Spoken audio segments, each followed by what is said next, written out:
అపవాదికి దేవునికి మధ్యన మాటల యుద్ధం జరుగుతాం.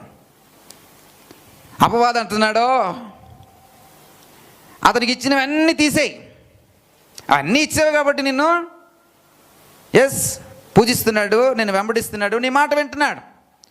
అతనికి కలిగినవన్నీ ఒకసారి తీసేయి, నీ ముఖము మీదే నిన్ను దూషిస్తాడు. 11వ వచనం 1వ అధ్యాయం. నీ ముఖము మీద అతను నిన్ను దూషిస్తాడు. ప్రియ సహోదరుడా, సహోదరి, ఇది దేవునికి అపవాదికి మధ్యలో జరుగుతున్నటువంటి మాటల యుద్ధం. దేవుడు అంటున్నాడు, నా యోబు అలాంటి వాడు కాదు. ఎలాంటి ప్రతికూలతలు వచ్చినా నా యోబు అలాంటి పనులు చేయడు. నా యోబులో ఏముందంటే గెలుపుతోనే ఉంది. నా యోబులో ఏముందంటే జయతోనే ఉంది.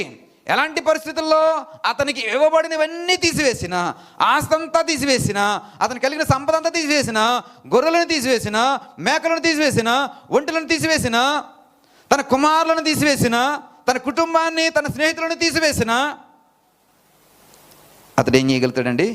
గెలుపుతోని విని గెలుపు కోసం నిలబడతాడు అని ఎవరు చెప్తున్నారు? దేవుడైనటువంటి యెహోవా చెప్తున్నాడు. యెహోవా ఛాలెంజ్ చేస్తున్నాడు ఎవరితో అంటే అపవాదితో.